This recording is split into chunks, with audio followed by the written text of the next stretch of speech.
Hello, colleagues. My name is Claudia Abar, and I am a kindergarten teacher in District 4. I'm also your virtual content specialist for kindergarten math. Now, if you watch the other videos, you know that we are near the end of the school year.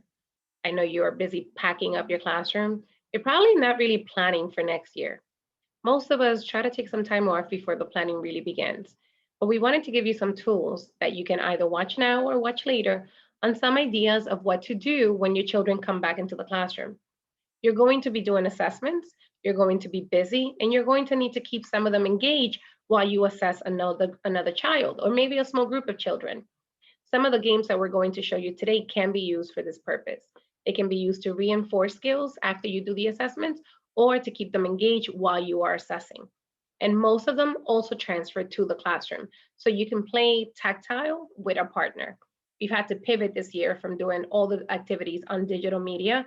And next year, we're going to have the option, we're going to have the option of doing both. We're going to be able to do tactile and we're going to also be able to do digital. So it's really your choice which one you prefer to do.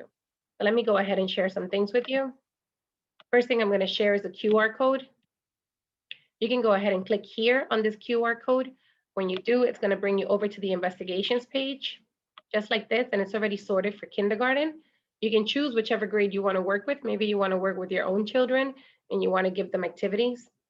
So here you notice that they are sorted by units, and in doing so, they are color coded. So Unit 8 has them in red. Some of them share colors.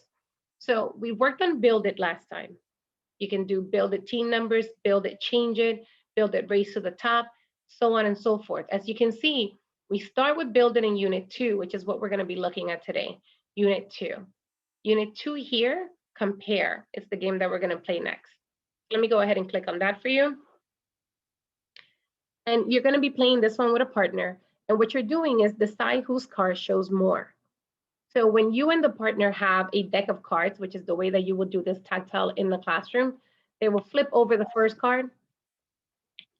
This one shows 1, so we'll give it to player 1. And the next card shows an 8. You and the partner now have to decide which one has more, and you will count together. This one has 1, 1, 2, 3, 4, 5, 6, 7, 8, 8. So the number 8 has the most. You agree on it, and this one goes here. Player 2 receives both cards. You'll play again. Player 1 gets the 4. Player 2 gets the 8. You're going to remember that it was an 8 before. You might be groaning right now. So player number 2 gets both cards. And you will keep playing this way until all cards are used from the deck. This is exactly what you would do in the classroom. Player 2 is having a lot of luck, isn't he? Go ahead and put them all here. So that's one of the games that you can play. You can play this in the classroom in small groups and small centers, or you can play it tactile here. Once you have done this, you will have the double compare. This one is the Unit 4 double compare. And it says, decide whose cards have the greater total. Now, again, this might be a little hard for some of our younger friends. So it's up to you what you want to use. My children weren't quite able to do this for a while into into kindergarten, sorry. So you would do this, how many? 1, 2, 3, 4, 5, 6, and that's really what we're assessing. Can they count on, or do they have to stop 3 plus 3 and then count?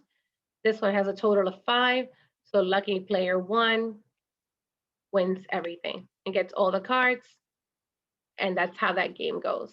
There are sound directions up here. Maybe you want to create silent centers in which they have headphones and they can do these things independently. But we wanted to make sure that we highlighted this page for you.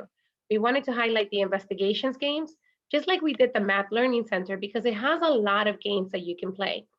Also, while they're color-coded by activity, by standard, and by unit, you want to look around for some other game, like the Toss 10 Chips. If you have counters in your classroom, they'll be able to do this. We explained this one earlier, so your children should be familiar with it. And there are a bunch of games here. We wanted to share games with you that will make September easier. For most of us, September is busy with assessments. We have to assess, are they ready to start on Unit 1? Do we need to do some pre-work? Do we need to start creating small groups for them? Can you even create small groups? Centers is key in math, and it's something that we were denied of when we had virtual years. We tried the breakout rooms, and while those were great, for me at least, it was still really hard to manage. And thankfully, I had parents that were able to help. You maybe didn't have that, or maybe you didn't even think to try that. Whatever you did your absolute best. Let's put this year behind us. Let's look to the future, and let's plan ahead. So go ahead, check out these games so that over the summer you can maybe add some things to your supply list that you might need for your parents to have. Maybe you want a deck of cards. Maybe you want it to be an individual thing. Whatever you decide, we support you and we know that you're going to be great at it. Thank you so much for watching, colleagues. We'll see you soon.